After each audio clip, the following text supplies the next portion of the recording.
Okay, you can start. Good. Good morning. My name is Robert Foster, and I'm the chair of the board of directors of TO Live. The clerk has confirmed that we have quorum, so I'd like to call meeting 11 of the board of directors of TO Live to order. This meeting is being held using the city's WebEx technology, with members and staff calling in or connecting by video conference or attending in person at Toronto City Hall. Because we are meeting remotely, we ask for your patience with any delays and technical issues. Members of the public can observe the meeting on YouTube. I would like to request that all staff keep their video turned off unless they need to speak or answer questions. This will make it easier for me as chair and for those watching on YouTube to observe members as they participate in the debate on each item and during votes.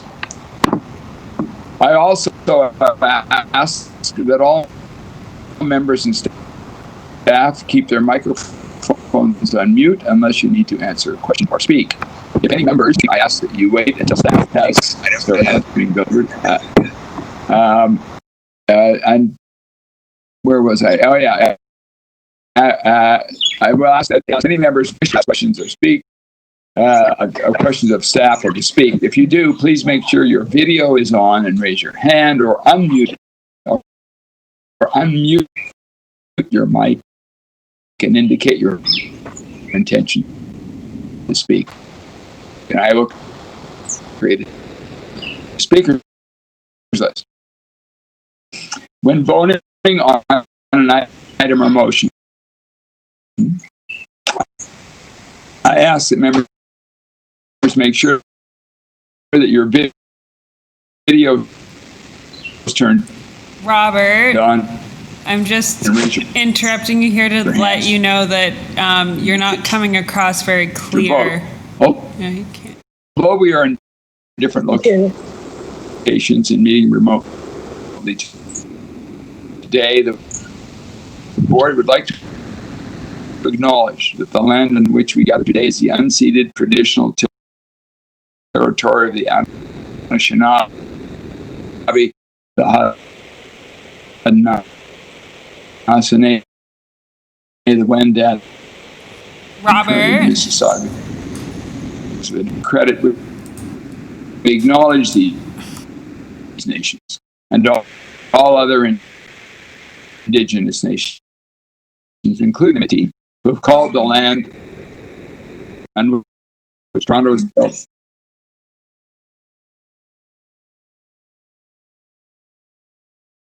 Okay, I may have.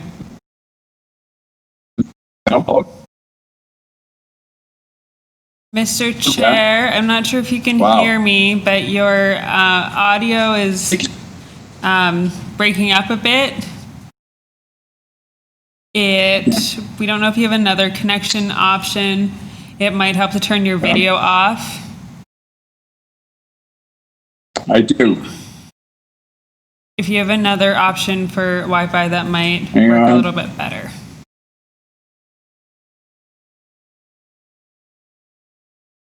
I'm trying.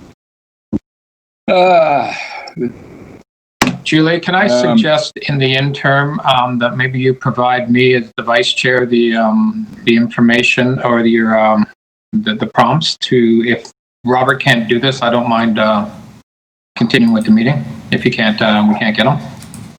That is an excellent idea. I'll send it to you right now, Councillor. Thank you.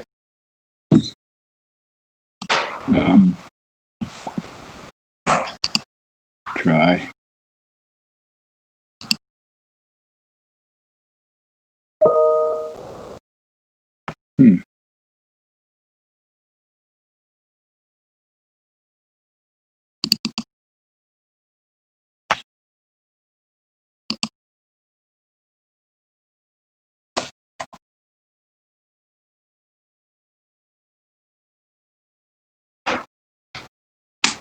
Robert, can you hear me? Yes, I can. I suggested to Julie, we can hear you now. She sent me your script.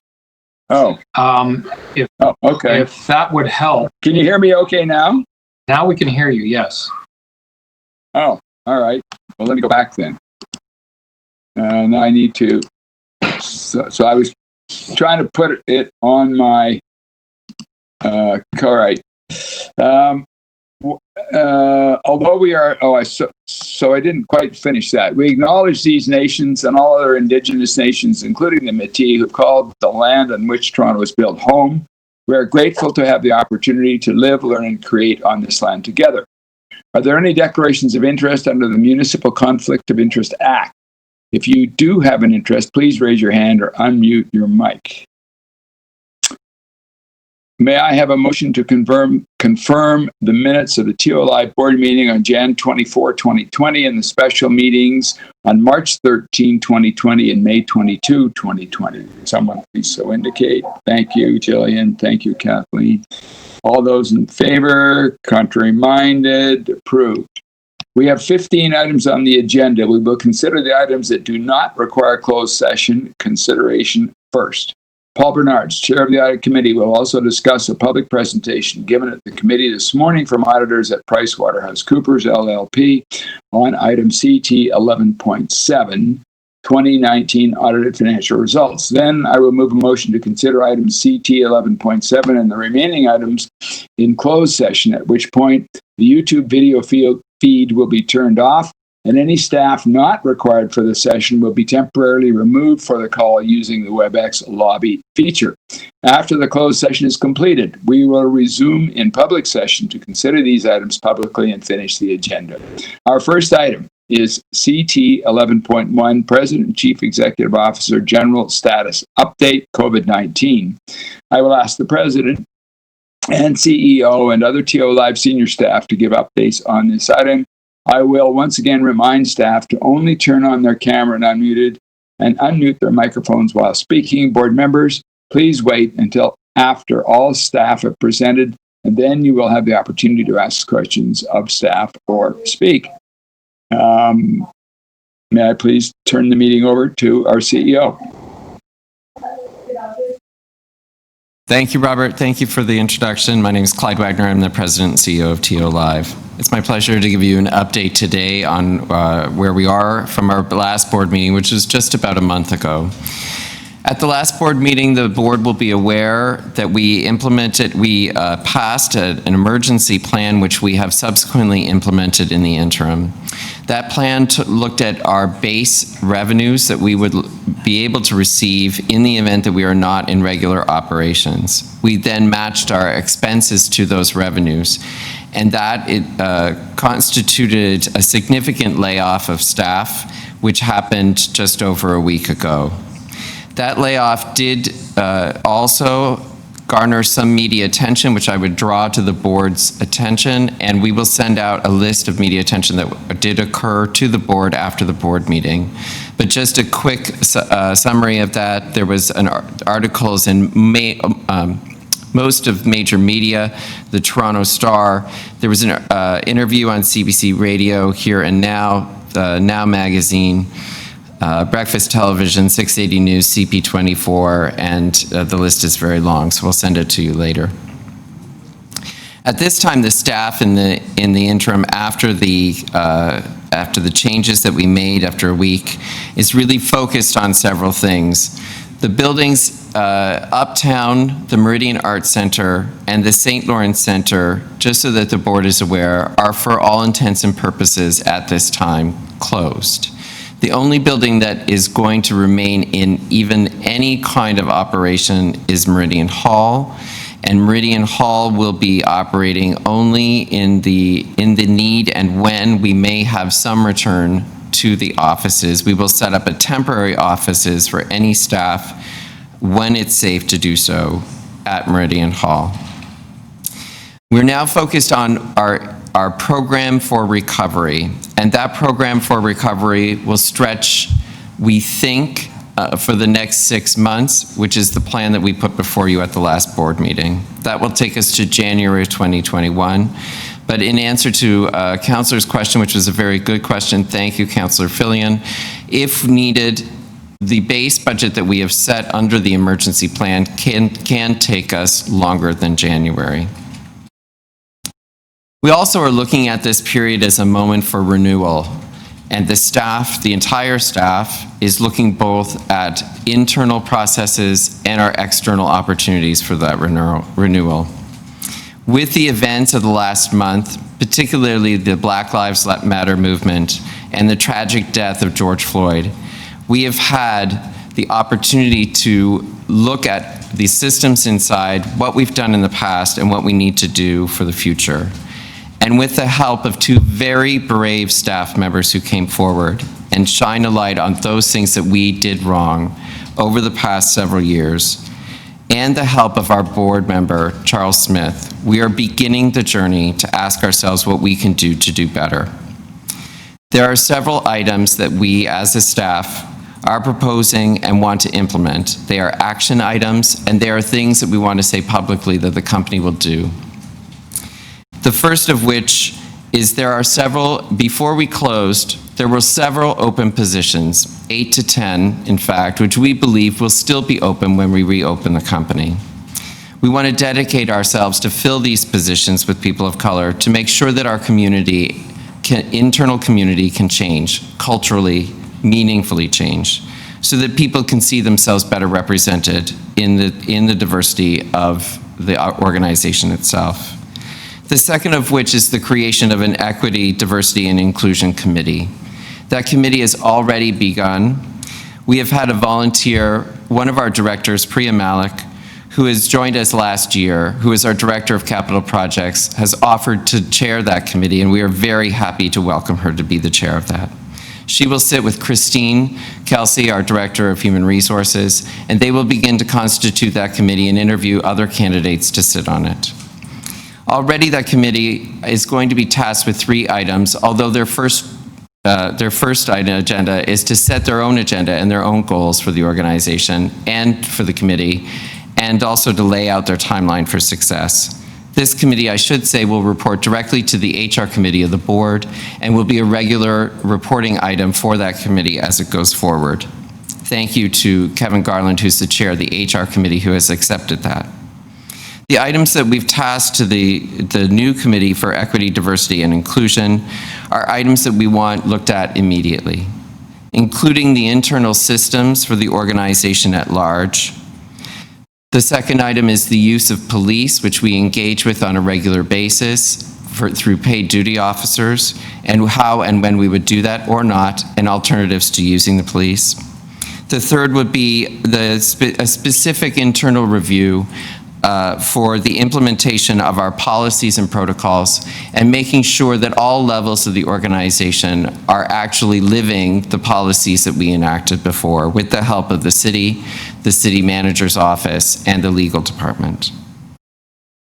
We believe that these are really important changes, that they're actionable, and that we should be held accountable to them, that they will be publicly stated on our website, and the website will be updated every 6 months with our progress. We ask that the board hold us to these changes and to the implementing of these commitments, and that we move forward with them on a very timely basis. The other thing that we're looking at now in the in this interim period is that we have an opportunity to look externally as well.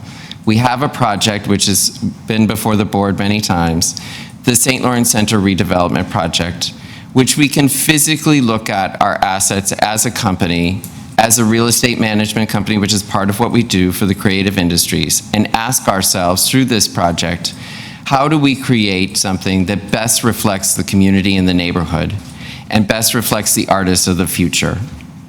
I think that the board, the staff, and all those involved for the potential of this project should look at it as an opportunity for us to really live our mandate and our mission as an organization. And we look forward to that as one of the key things that we do in this interim period.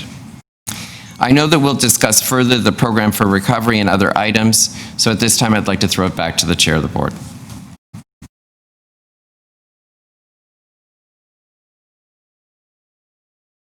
Thank you, Clyde.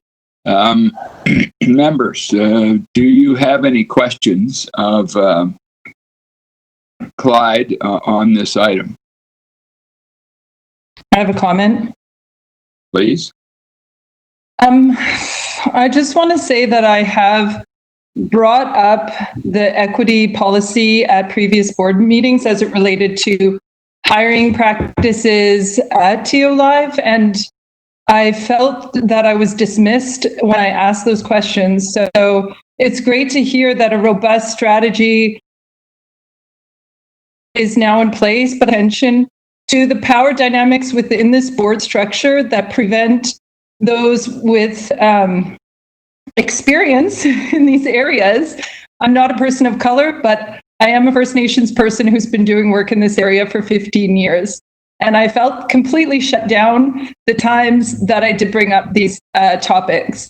And I want to bring that to the attention of the entire board, and which I believe I have done, but also to recommend that the board does cultural competency training or an equity and inclusion training session for the board to start to explore the board dynamics that make it difficult for those of us coming from outside the regular power center of the Toronto arts to speak up and be heard and feel respected when we raise these things.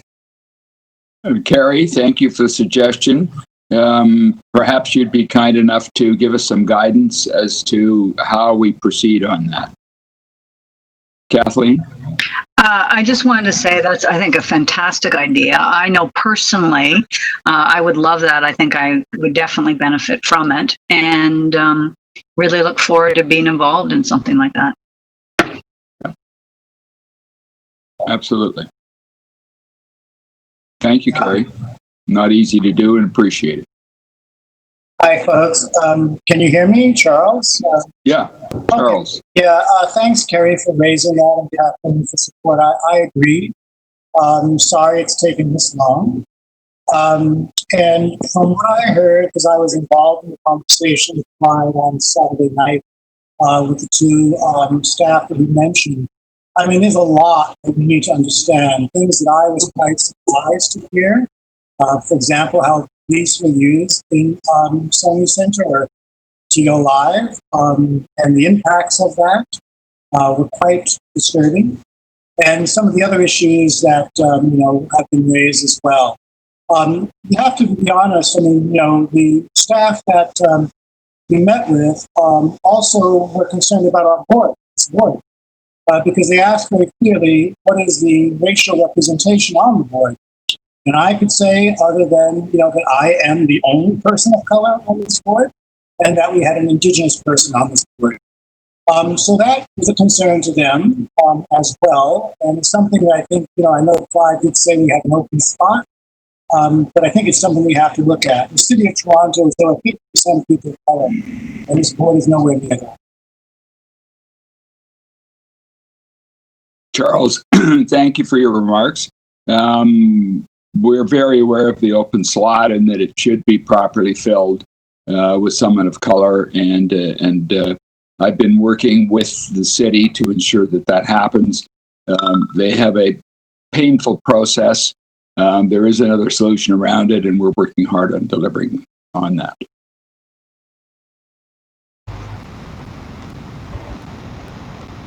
Steve? Robert? Yep. Hi, can everybody hear me? So I want to thank Carrie for bringing up that very important point. And like her, I'm also a minority, but not necessarily a visible one. I do have a history of being racialized, not a small history of that. So I'm willing to participate in whatever way I can be useful. But I do feel like I have to say that before this board meeting, I was struggling with a lot of these issues. I had no idea that new committee of the staff was being set up, so I'm delighted to hear it. I was actually considering giving up my seat to allow people of color to have a chance of taking it so that there's a better representation on the board. So I think that it's probably one of our most important issues. We are a cultural organization. This is a cultural issue. It's just as important as probably anything else.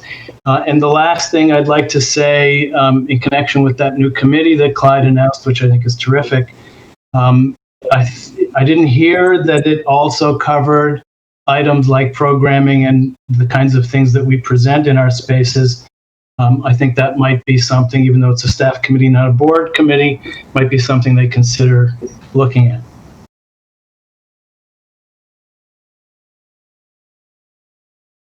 Right. Charles again. That actually, Stephen, that issue was raised in the concerns of staff. They were very particularly concerned about the Jordan Peterson. I know it was a rental, but this is an issue that I think we as a board need to address.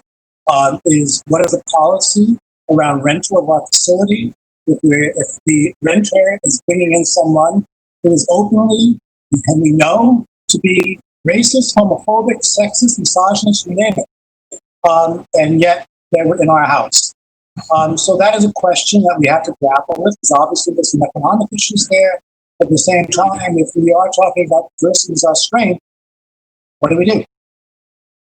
Right. Well, Charles, it's a good policy issue. It would be appropriate if it gets explored and discussed and decision made. And I don't know whether the city, Gary, does the city have a position on this? I mean, we've all heard the debate on both sides, so I don't know where the city stands. Too sure of that at this moment, Robert, to be able to properly advise. Okay. Well, Clyde, maybe it'd be worthwhile finding out where the city sits on this issue. Yeah, Kevin.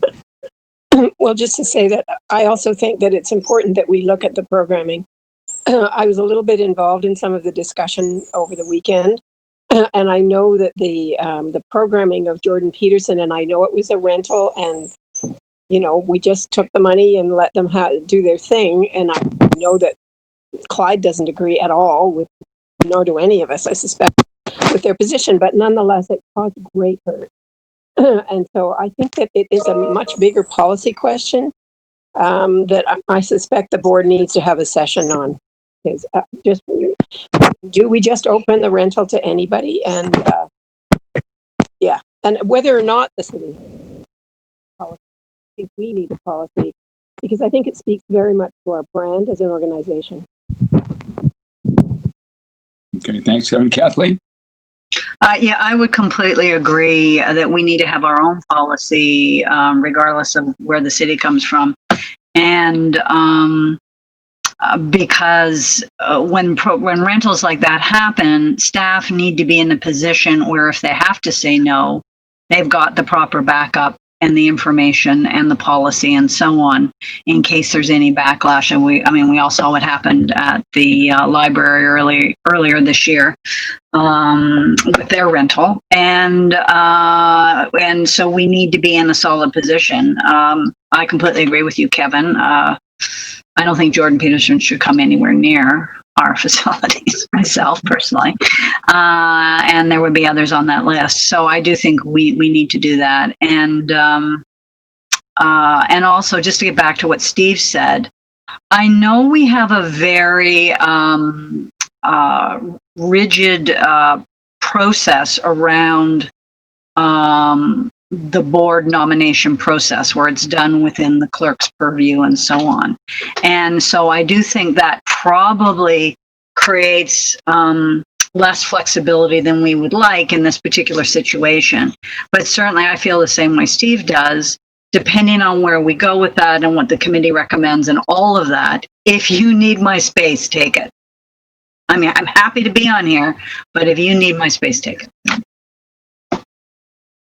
Thank you. The support everybody's showing is obviously very important. And as we move forward, we're all going to be called upon to grow and learn.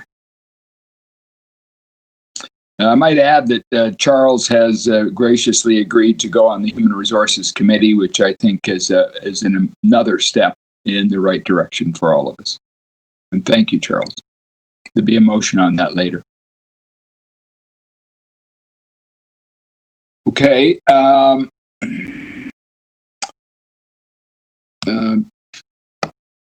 So there are no staff recommendations associated with this item. May I have a motion to receive this item for information, please?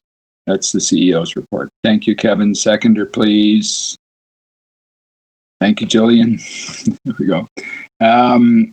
All those in favor? Contrary minded? Approved. Thank you. Our next item is CT 11.2, Toronto Life Foundation, the draw request. There's a staff report with recommendations and a supplementary report. Both reports were considered by the audit committee at its meeting this morning. I will ask TO Live staff to give an overview on this item. Clyde. Thank you to the chair. There are two parts to this item, the TO Life Foundation draw request. They're related but specific. The first is a request to do a draw from the foundation for $1 million in case there is a need for operating funding which would not be received through any of the other sources that we have budgeted under the emergency plan. The reason we're asking for this is should some of the funding currently scheduled not come through, we don't want to find ourselves in a position where we're suddenly sort of running into a wall with budgets and unable to meet even the limited obligations that we have. The second part of this is related in that it is a request only if the first part is not needed. The second part is a request for $250,000 to help fund the program for recovery, specifically the provision of space program. This money, after much review with the community and a program put forward by Josephine Ridge, who's our new VP of Programming, which we're all very supportive of, really is at the heart of what we want to do in the next 6 months.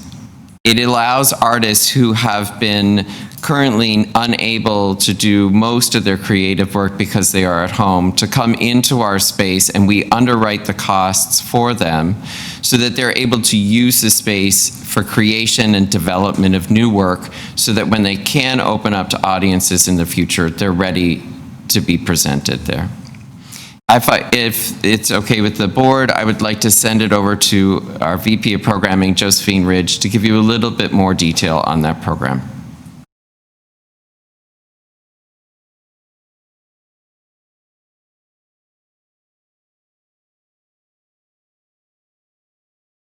Is Josephine coming on? Hello, everybody. I think I'm here now. There we are. Hi, Josephine. Hello, hi. I apologise. I was sort of fumbling around with the controls.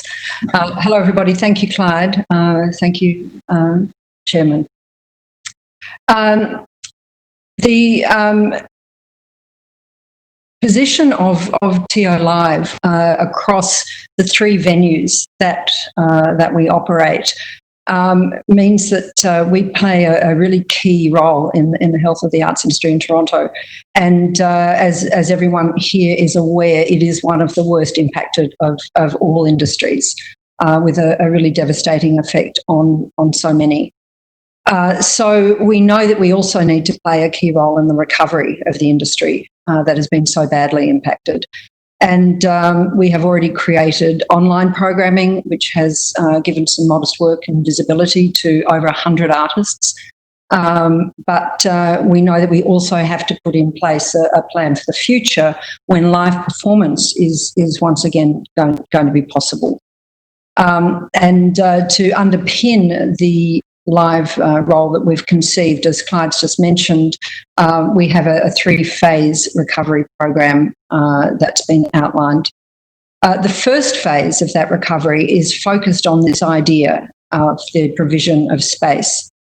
It's predicated on the fact that in order to be ready to welcome audiences back into not just our venues, but any venues, when the time comes, artists need to have created and rehearsed shows for them to perform and for audiences to see.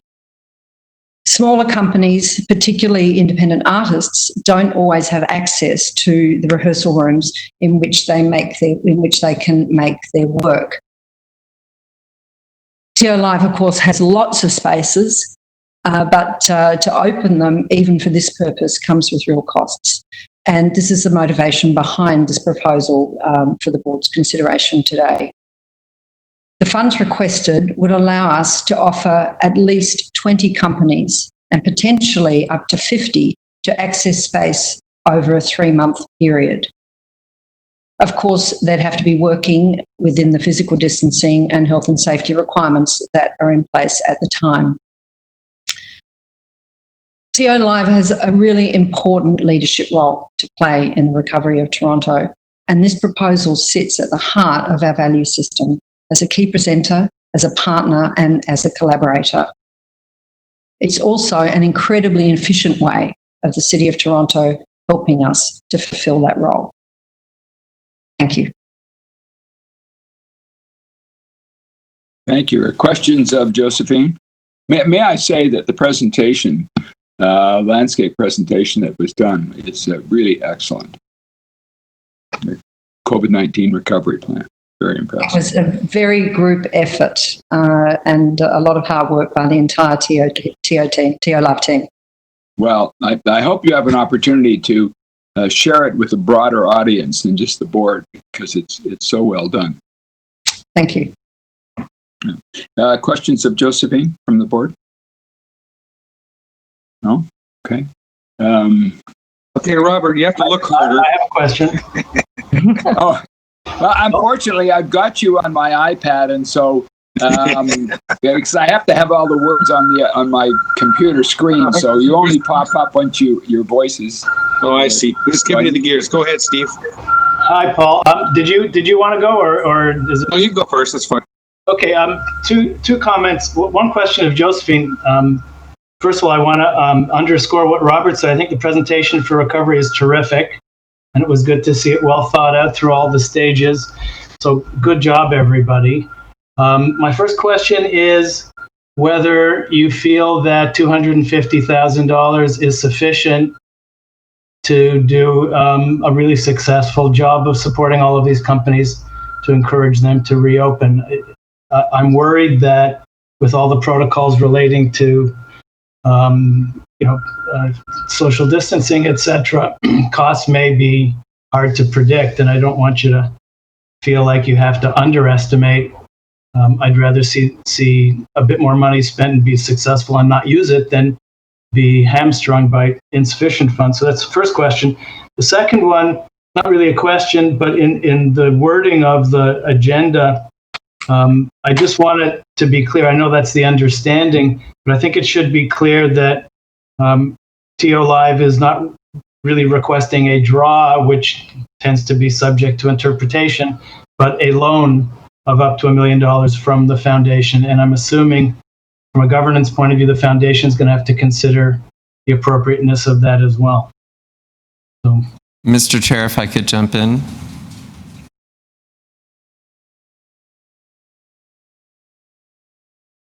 Go ahead, Clyde. Thank you. Thank you. Just if, Josephine, if you don't mind, I'll just jump in.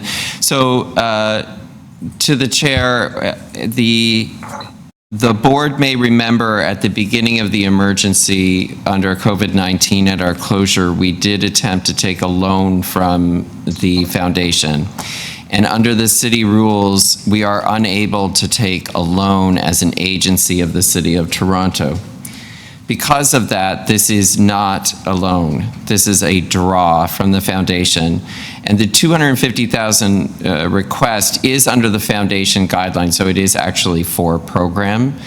So it does meet what our normal foundation rules would be for.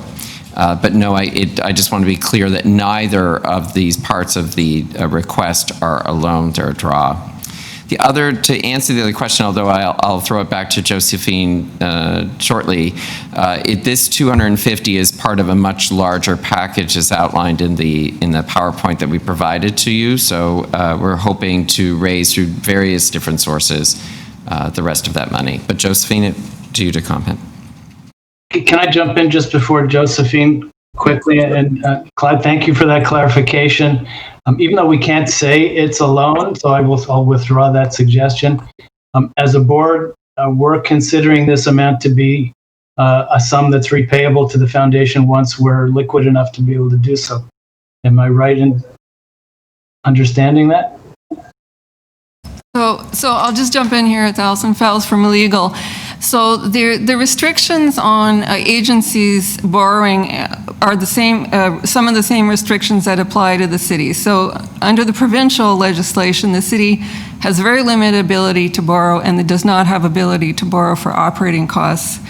And any loans by city agencies have to be approved by council itself. So that's the first part of the question. So anything that suggests that this is repayable or is a loan, or, you know, if we're not calling it a loan, but suggests it's repayable, I would still view that as a loan. And so any of the funds that come to TOLI from the foundation would then be considered with the normal city financial processes, the budget, and so on and so forth. Steve, I think to that end also, I believe our goal is to push any surpluses we can generate over the years into the foundation. So really it's moot. I mean, we're not going to have a surplus on a surplus that we can make up the million. We're just going to push the surplus into the foundation.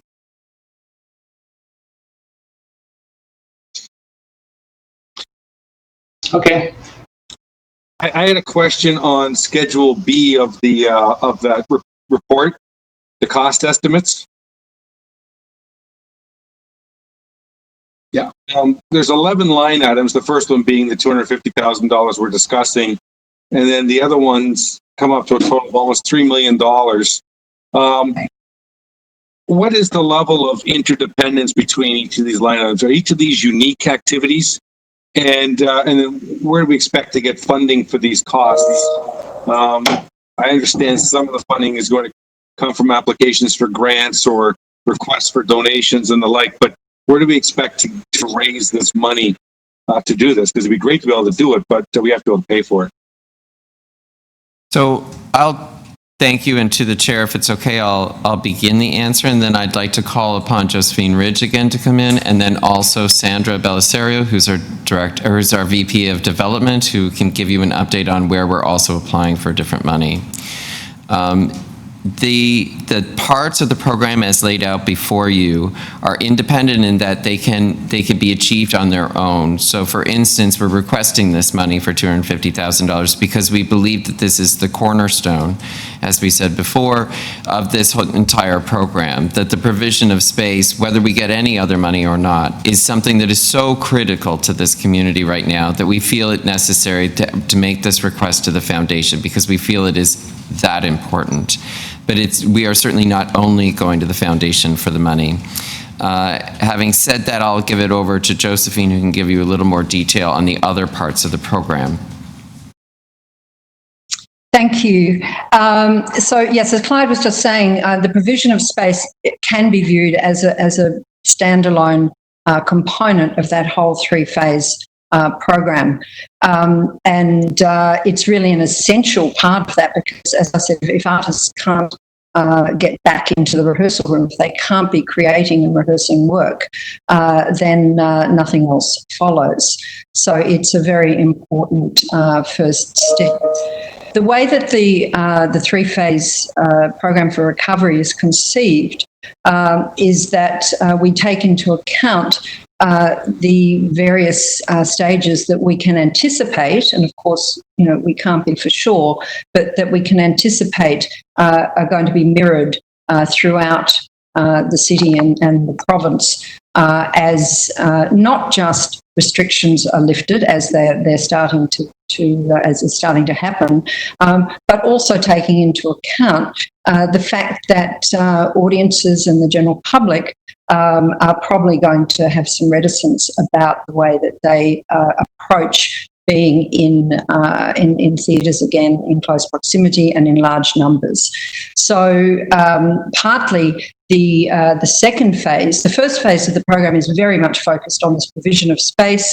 It's focused on continuing online activity, which we've already started, as I said, through our two programs which exist already.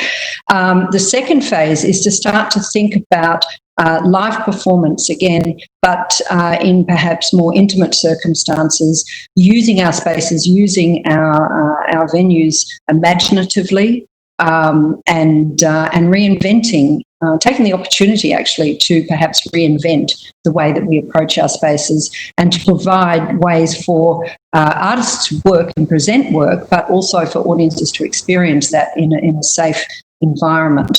And then in the third phase, one would start to see the presentation of something like what we have experienced pre-COVID, and performances back in the venues with larger audiences.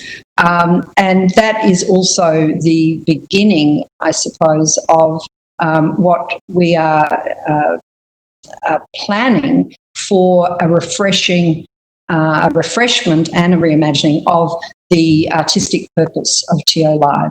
Our role in the community, our role as a leader within the cultural community, our connection to the city, our connection to audiences where we fit within the cultural landscape. So the third phase would allow us to start to roll that out and for that to become evident and visible to artists and to the public, importantly. But it is, as has been pointed out, subject to funding, subject to the financial resourcing in terms of how long it takes for us to move through those phases, in addition to the conditions which are happening in the city at the time and the restrictions which might be in place. Okay, so one last question then. So most of that Appendix B then is phase 3 at earliest? I get line 1 is phase 2, but there's 11 items listed, each with the dollar amount. Only the first one is the provision of space. The other ones are specific projects. Are they mostly phase 3 projects? There is a mounting scale. So the phase 2 projects, there is a separate. We've done a separate costing on those, and phase 3 as well. You're absolutely correct to think that there's a mounting. It escalates because, of course, once we're in venues presenting larger scale work, there are going to be increased costs associated with that. So it is a scaled reintroduction. Okay, well, it would be helpful in understanding this if after the meeting you could distribute this chart we worked into phase 2, phase 3 buckets, just to understand, the timing, because some of these numbers are rather large, and obviously there's the effort to get that fundraising, and we all support that. It's just going to take time. So it'd be good to understand what's more urgent than not.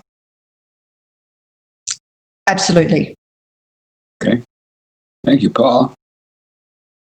Clyde, did you want to comment on funding beyond the $250,000? Yes. So just to jump in, I would like to make a comment back on the program. Thank you, Josephine. Just to draw people's attention once again to the Living Rooms program, because it is a really wonderful cross-section of artists across the city of Toronto. And I want to remind the board, and I'm sure Josephine wouldn't mind me saying this, that we don't want the relationship with these artists to end at the Living Rooms program, that this has been an introduction to them, and we want to continue our support for them because it is a wonderful group. The next thing I want to say is that don't forget where we are today. We're 3 months into this COVID-19 crisis. On March 13th, we implemented a plan that we thought would be a 3-month closure.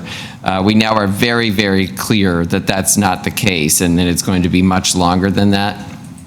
So I want to, even though this plan is great, and the staff and Josephine and her team have done a spectacular job of putting it together, and you can hear me teeing up Sandra and the fundraising here a little bit, we are moving as fast as we can, and we're a little bit on the fly. So there is a plan for fundraising around this. This whole program has been given forward into the Toronto Office of Recovery so that they know what our agency requires in order for us to best meet our service levels to the community that we're supposed to be servicing.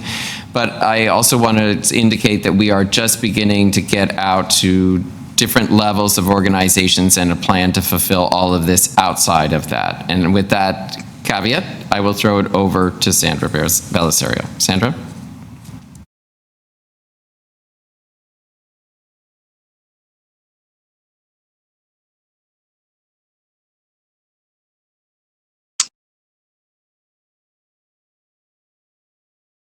Sandra, I think you're on mute.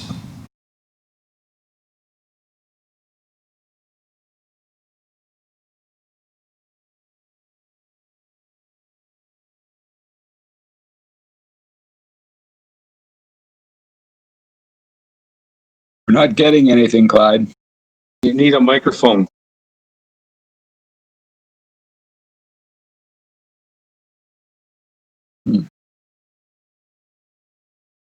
Sandra, if you can hear us, we think the issue is with your audio settings.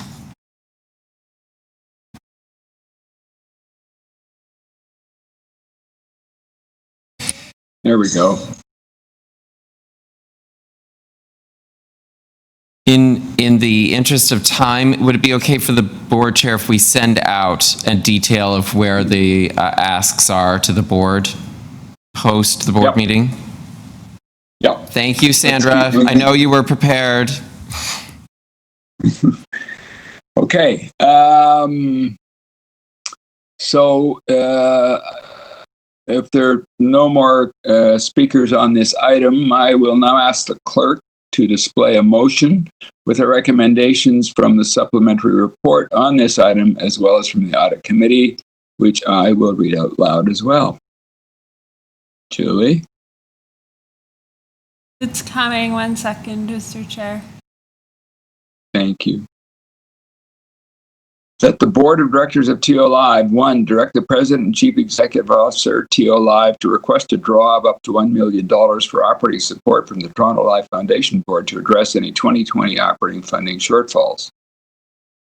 2, direct the President and Chief Executive Officer, TO Live, to request funds for up to $250,000 from the Toronto Live Foundation Board to support the first phase of TO Live's recovery program, described in Attachment 1, Appendix B, pages 19 to 23, in the event that the recommendation 1 above will not be required. 3, direct the President and Chief Executive Officer, TO Live, to report back to the Board on the actions taken related to the recommendations above and the amount of funds requested from the Toronto Live Foundation. May I have a seconder for that, please? Thank you, Kevin. Is there any further discussion? If not, all those in favor, contrary minded, approved. Thank you.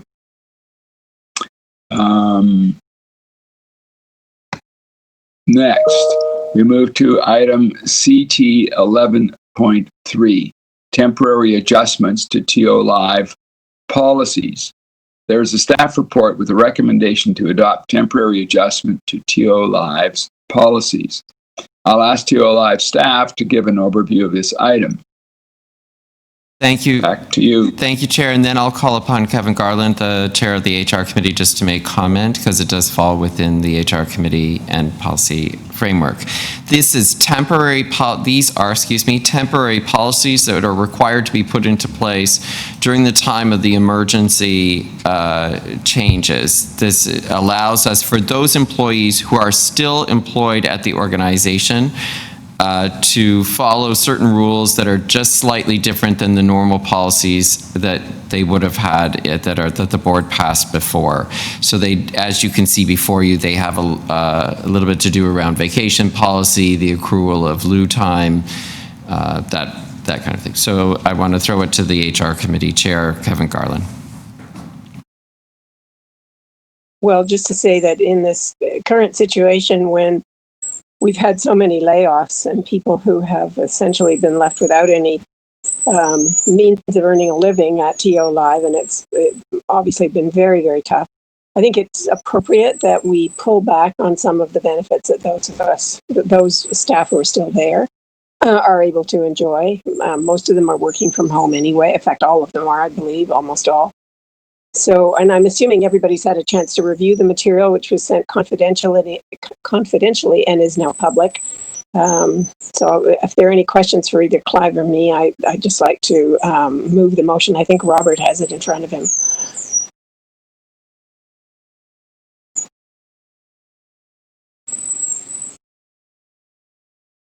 Anybody?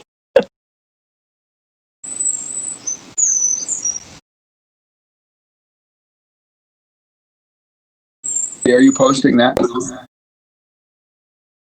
Hi, I have a question. Were these things going through the HR committee process, or is this outside of the committee, the scope of the committee?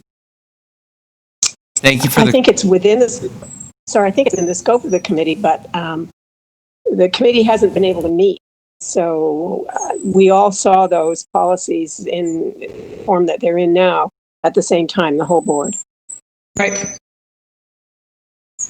I'm just wondering, because I'm on the HR committee and there's been a lot of HR discussion, policy discussion, beginning with the initial equity statement. And I would just like to say that as a committee member moving forward, I'd like to be involved in those conversations at the committee level before they go to the whole board. Yeah, you're right. I mean, it would have made sense for sure if we were in a normal situation, but I understand the strain on staff and on the clerk and holding committee meetings now. They just are not able to manage that as well as everything else they're trying to do, which is why we haven't had a meeting. Right. Okay. Can we not have an email within the scope of what is allowed, by the city in terms of policies? Are we not allowed to exchange emails at the committee level in place of having a formal meeting? I honestly don't know the answer to that. I think we should find out the answer to that, and moving forward, include the committee in important HR policy decisions and conversations. So this is Julie Amoroso at the City Clerk's Office. I can give you the answer, and the answer is you cannot conduct committee business outside of an actual committee meeting. So exchanging emails would be considered advancing the committee work. Okay. Carrie, are there pieces of those proposed policy changes, the temporary changes, that you don't agree with? No, it's more just the process and being involved in the conversation, right? And being able to contribute and add to the conversation, and particularly around some of the equity pieces. Yeah. Okay. That's why it's posed as a question. Not as I'm not complaining about the policies. It's a question about process. Right. Okay. Yeah. Okay. All right. So, Julie, is there a motion to post? The only motion before the board right now is to adopt the staff recommendations. If Carrie or another member wishes to move any sort of amendment to this item, that would be in order. But currently, it's only to adopt the staff recommendations. Okay, so that's in the general motion then. Is that right? Yes, that's correct, to adopt the item. Okay. So I can go to motion now. We go to a vote now. You can, yes. Good. All those in favor? Opposed? Carried. Thank you. Next item, CT 11.4, President and Chief Executive Officer, General Status Update 2019, fourth quarter activity. There's a staff report with a recommendation. I'll ask TL staff to give us an overview on the item. Clyde. Thank you to the chair. In the interest of time, this is a very old report that was from last year, so I will just move if there are any questions for this report. Thank you. Are there any questions from the board for this previous report? I think we've all seen it before. Okay. May I have a motion to adopt the staff recommendation on this item? All those in favor? Contrary, approved. Thank you. Next, we'll consider CT 11.7, 2019 audited financial results. The audit committee considered this item at its meeting this morning. There was a public presentation from the auditors at PricewaterhouseCoopers LLP, who conducted the audit, as well as closed session deliberations. I'd like to ask Paul Bernards, Chair of Audit and Risk, to give an overview of the public discussion on this item. Paul. Thank you. We met this morning with the auditors and management and the audit committee. Auditors reviewed their work for the fiscal year, and I'm proud to report that they reported their exceptionally boring report. When it comes to audits, that is what you want. Boring is good. They had no unadjusted differences, no adjusted differences to report. no disputes with management. The audit was conducted 100% virtually, so no person-to-person contact, with only minor impact on efficiencies. So selected becomes some part of the ongoing solution for audits in the future. So they, and there was no contentious issues. The statements include the write-off of the $3.5 million or $2.5 million, I forget the exact number. Three. Yeah, 3.5. 3.5, a mystery receivable that dates back 20 years to the North York Center in its day. Now Meridian Hall, Meridian Center, I should say. And it's fully disclosed. With that, that's all I have to report, unless there's specific questions on the financial statements. Right. So we will hold down this item for further deliberation. Kathleen had a question. Is it for now, or is it in the in camera? I guess it's for now. I don't think there's anything confidential about this. I'm assuming that the reason we're looking at both 2018 and 2019 was because of the time it took them to figure out what to do about that write-off. Is that why we're looking at 2 years at once? Yeah, that's correct. The 2018 were done over a year ago, but for the resolution of that receivable, right? That one item. And when they finally resolved it in December, the decision was made just bundle them together, right, for efficiency purposes. Right, that makes sense. And then my second question is, I completely understand why they would have a note and a comment on COVID in the 2019 statements as a subsequent event. But why would they have included in the 2018 statements? It made no sense to me. When you become an auditor, you're issued both a belt and suspenders and instructed to wear them every day. So because the statements had not been released yet, they added in that particular disclosure, which is going to appear in one form or another in every financial statement that you'll see going forward. Yes. A lot of auditors who are really experts have developed a skill of foreseeing the past. Exactly. All right. I just seemed like it made no sense to me, but whatever. That's fine. I concur. I think that's the Merriam-Webster definition of IFRS is makes no sense to me either. But anyways, with that, I'll turn it back to the chair. Right. Thank you, Paul. You do a great job. So we'll hold this, as I said, we'll hold this now for further deliberation in closed session. That moves us to Robert. CT 11. Whoops. Yes. This is Julie. There has been a request for an amendment on item 1. So we need a motion to reconsider that item, and Carrie Swanson has an amendment on that item. Okay. So if you want to ask for a motion to reconsider. A motion to reconsider item 1. Go ahead, Carrie. Can you hear me? I have to make a motion to reconsider item 1. The suggested amendment is a recommendation to direct TO Live staff to come up with a list of equity training facilitators to refer back to the board. Here it is. Report to the board with a list of facilitators and a plan for equity training for board members for the board's consideration. Good. Move. Is there a seconder for that motion? I unfortunately can't see anybody. Someone call it. It's Kathleen. I'll second. Thank you. Is there discussion on that? Maybe go to a vote right now.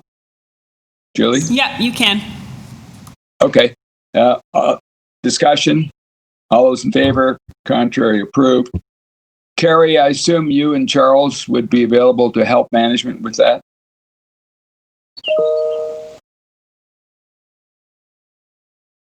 Yes, I am happy to Thank you, carry Charles. on that. Thank you. Thank you, Carrie. Good suggestion. Back to, where was it? 11:11, I think it was. Here we are. cybersecurity update, first quarter. We have another report on this agenda with the second quarter cybersecurity update. So I'd like to move the Audit Committee recommendation in this item to receive the report for information, and we can discuss cybersecurity as part of the other item. If that's acceptable, may I ask that we go to a vote on that since we're going to move it? All those in favor? Opposed? Approved. Thank you. Next, we'll consider 1112 Executive Compensation Policy. This item was considered by the Human Resources, Compensation, and Labor Relations Committee at its meeting in February. I will ask Kevin Garland, Chair of the committee, to give an overview on this item. Kevin. Oh, you're on mute, Kevin. There you go. How's that? Good. Gotcha. Okay.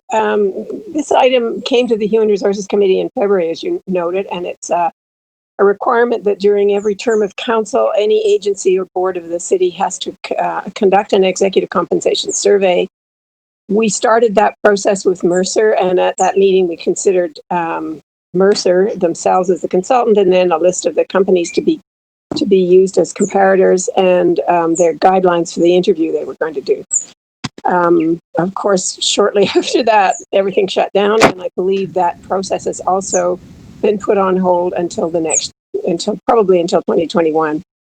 But it's really just an item for information, which we didn't have a board meeting at which we could actually move that we were going to go ahead with this. So I believe I'm so moving that. And Robert, I think you also have the wording for that motion. Yes. Are you going to post that, Julie?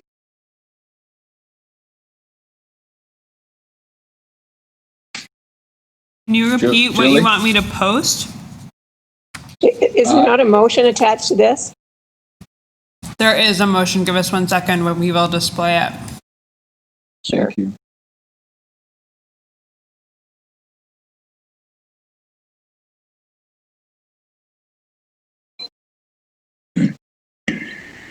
The motion is that attachment 1 to the report, Jan 28, 2020, from the Chair, Human Resources, Compensation, Labor Committee on Executive Compensation Policy be amended as follows. 1, add Councillor John Fillion to the stakeholder list on page 1. 2, add the following companies with large organizational size to the potential peer organizations: Live Nation, AEG Presents, Mervish Productions, CBC, TV Ontario, Canada Council for the Arts, Ontario Arts Council. 3, remove the following companies of smaller organizational size from the potential peer organizations: Canadian Stage, Luminato Festival, Soul Pepper Theatre Group, Heart House Theatre, Arts Club Theatre Company.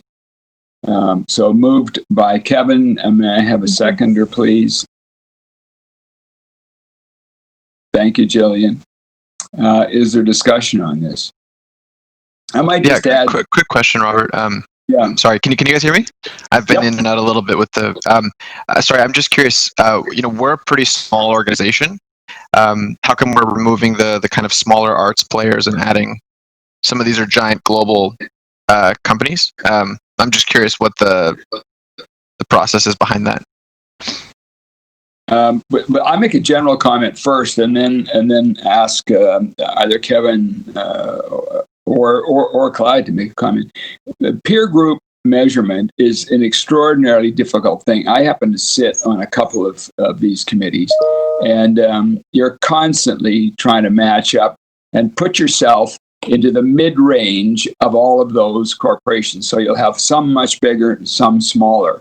But those smaller ones are significantly smaller than we are. If you look at revenue, number of employees, complexity, there's really no comparison. That would be my comment. But anyway, Kevin? Well, I would agree with that. I think we spent some time on this, and I think the feeling was that these smaller theater companies, many of them don't own property of any kind of buildings. They don't have anything like the number of employees that we have. And so we were afraid it was going to skew the results of the survey in a way that would probably not be helpful. So this is the way we looked at it. Yeah. Okay, no problem. The benchmarks are extremely difficult. You can never get it. So No worries. I just wanted to understand. No, that you're absolutely right. Okay. Any other questions? No? So Kevin has proposed a motion. We have it seconded. Now I'd like to call for the vote. All those in favor? Contrary minded? Approved. Thank you very much, Kevin. Next, we will consider CT 1113, update on proposed redevelopment of the St. Lawrence Centre. This item was first considered by St. Lawrence Centre Redevelopment Committee at its meeting in February. I'd asked Kevin Garland, who is also chair of that committee, to give an overview on this item. Kevin. Well, I'm going to try and be really brief. As you may recall, we had a very clear direction from City Council at a meeting towards the end of January to work on putting together a plan to take back to City Council, hopefully in October, which would provide both a program and an operating plan and a capital budget and all the bits and pieces that would allow Council to consider whether this is something we should move forward with. So we formed a partnership with Create TO, who have been enormously helpful. Leslie Lester and her counterpart at Create TO, Gabriella, have been working closely since then. At the last meeting of the Redevelopment Committee, we looked at a work plan that involved a very extensive public participation process so that the entire arts community would have a chance to weigh in on what this new theatre should look like. And of course, within about a week, there was no longer an ability to have town halls or in-person discussion. So I have to say the organizations, TO Live and Create TO, immediately pivoted to engaging consultants who were able to put together a virtual consultation process, which involves a website portal that any organization can look at, or in fact, anyone in the community who's interested. And there's a very well-researched survey document that goes with it. The members of the Redevelopment Committee have had a chance to comment on that survey, and we're ready to go with it. So we're just really waiting, essentially, to have an okay from the city to go out into the public with it and get it started. Still hoping to make the timeline of the fall. Leslie Lester is available also, and she may want to give you a little more update on what we've done in the meantime. Leslie? Hi, everybody. Thank you very much, Kevin. So just to add to what Kevin said, this has been an iterative process to this point. We have been working as best as we can virtually. The public engagement firm Kerr Smith has also developed this website and developed the survey. We have been testing it over the last week and essentially are ready to launch the public consultation. And just to be perfectly clear, this is a public consultation, so it by no means is designing a building. It is not getting ahead of anything in the process that we laid out back in February. The whole team, so the whole senior team, specifically that's on this, at present at this board meeting right now, as earlier mentioned throughout the recovery proposal that we've created through programming and the St. Lawrence Centre project and the provision of space, we all have been quite vigilant about staying in touch with our peers in the arts and culture community and have been gauging the pulse of, is this a good idea? Is this a good time right now? COVID obviously is putting a lot of stress on organizations. And we all firmly believe that the consultation will be welcome, that the conversations will be welcome. Of course, there will be debate and there will be issues that will come up, but I think at this point, because it represents the future and it represents things that we are talking about, whether they be digital, whether it be gathering, community, these are all the things that we would like to have the public consultation for. So we are now in a moment of pause, if you will, to wait for the appropriate approvals, largely from the city, to go ahead and launch. And that's all I have for now. There will be an evolution. We have procured, and almost at the tail end of procuring, a consultant for an architect, leader consultants, and heritage. So when we do launch the public consultation, in the room or on the screen will be the other consultants as well in this dialogue. I'm happy to take any questions if anyone has any. So it's John Robert. Hi, John. Hi. So as a member of the committee, I'm feeling very much out of the loop and just wondering why there has not been a committee meeting. If I can answer that, it's the same answer about the HR committee. We had hoped to have a meeting, but as I understand it, the stress on the clerk, who I must say they do an awesome job, is too much to manage committee meetings as well. So we've tried to stay in touch, have sent the survey out to everybody, and look at the website. Leslie and I and Gabriella have been in touch all the way along as we've gone through this. And it is unfortunate because we have a very strong committee that we have not been able to have meetings. But all I can say is we're kind of constrained by the current situation, and we've tried to keep everybody in the loop as much as we could without straying over that line of doing business. No, I understand these are difficult times, but I didn't respond to the survey because I didn't have the broader context, so which is, there's no point in responding to one part of something when you don't know what the rest is. And I think we'd all agreed that the consultation piece was very critical to the success of this. It is the most critical piece, absolutely. So with that context, I really hope you will look at it now, and anybody else who feels they haven't had a chance to weigh in on it, there's certainly still time to make changes if they're important to make. Charles. Right. Robert? Yeah, Charles and Gary. Yeah, I did have a chance to put some comments into the survey. I'm not sure where they're at this point in time. But I think also with the consultation, and Leslie, you and I had that meeting before we no longer have meetings one-on-one, just in terms of the consultations to make sure they are inclusive. And I think that's going to require some special efforts on our part to reach out to Indigenous artists, artists of color, the communities, for the sake of a better term, those considered marginal, who may or may not be in the sort of geographic vicinity of the St. Lawrence market, but might have an interest in ideas that we could learn from and perhaps benefit from. That may take some initial extra effort on our part, because as we know, more or less, we're not necessarily in connection with those organizations, those artists, and those communities. So I think that's an area we have to look at, who that consultation list is and how we reach out to those people as we go forward. Yeah. Gary, you're next, but if I may, I'd like to just to make a comment on Charles' remark. Councillor Kristen Montam, and where it's in her ward, is very keen for us to explore the Ryerson DMZ concept, but for the arts, and put it in the building. And I think it's a very exciting idea. As she said, she's constantly barraged by individuals or very tiny groups who want to start something up, and they're frequently, as you say, Charles, from marginalized groups. And they're just, you're not going to give them a bunch of money.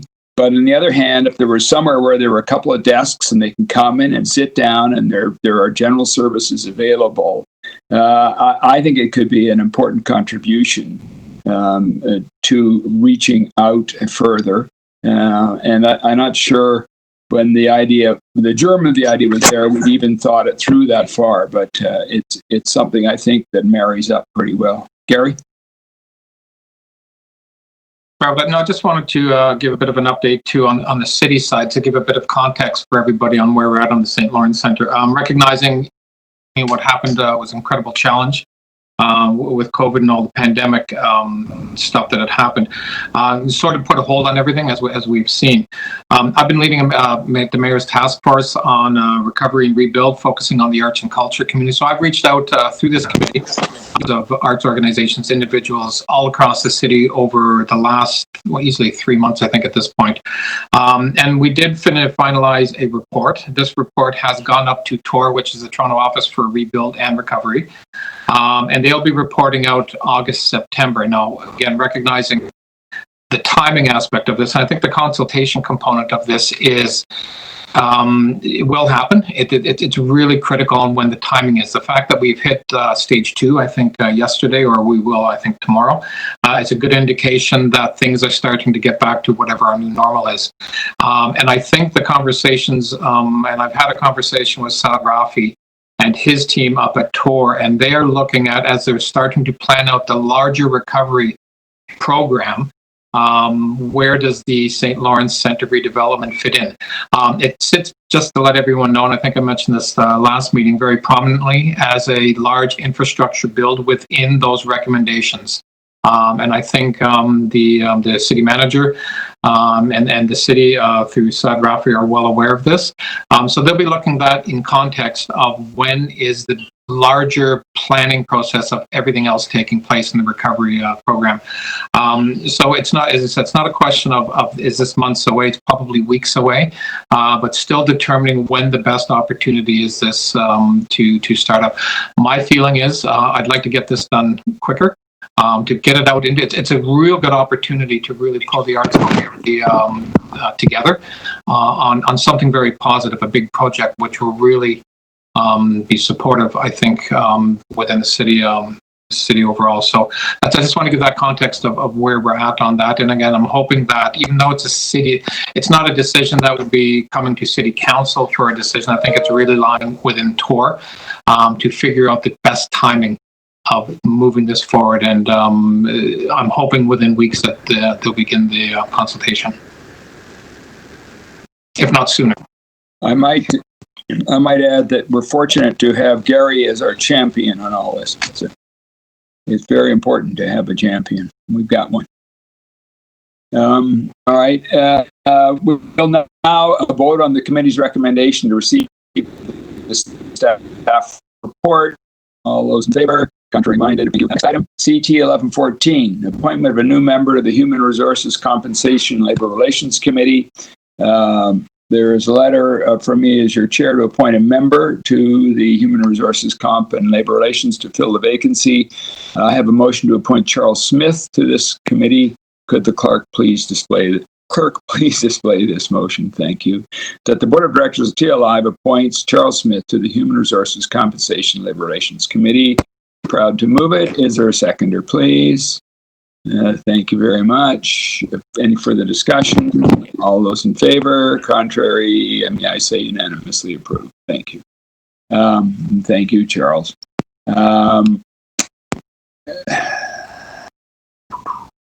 Right. I will now ask the clerk to display a motion to go into closed session, which I will read out as well.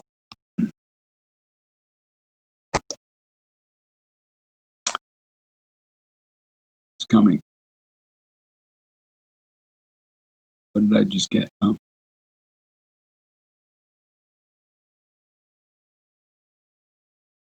What's happening, Julie? It's coming. Just give us 1 second. Okay. Thank you.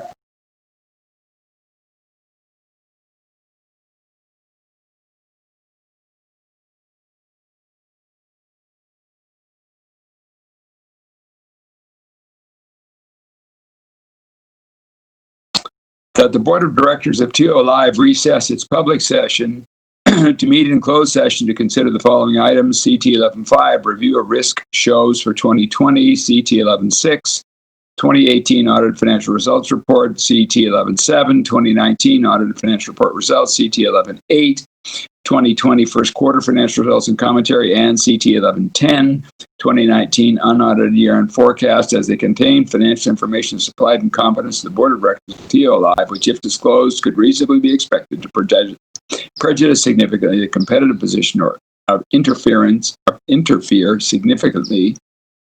Should that be or interfere significantly with the contractual or other negotiations of a person, group, or person's organization? CT 11.9, cybersecurity, second quarter update as it involves security of the property of the board. CT 11.15, chair's update on COVID-19 and TL Live as it pertains to security of the property of the board and relates to personal information about identifiable individuals. May I have someone please move this and second? Thank you, Kevin. Seconder, please. Can't see a hand up. Someone there, Kathleen. Thank you. All right. Is there any discussion on going into closed session? If not, I will. All those in favor, contrary, approved. I will now ask the clerk to close the meeting to members of the public and to only provide access to members and appropriate staff for the closed session portion of this meeting. In addition, the live stream will be suspended until the closed session is over. Members and staff, I would also remind you to arrange your surroundings so that no other person observes any part of the closed session debate. We will now wait for the clerk to advise us that the meeting has been closed. Yes, I will advise you as soon as we are in closed session and the YouTube stream has been turned off. Thank you.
Paul Bernard's, that doesn't make sense, that question.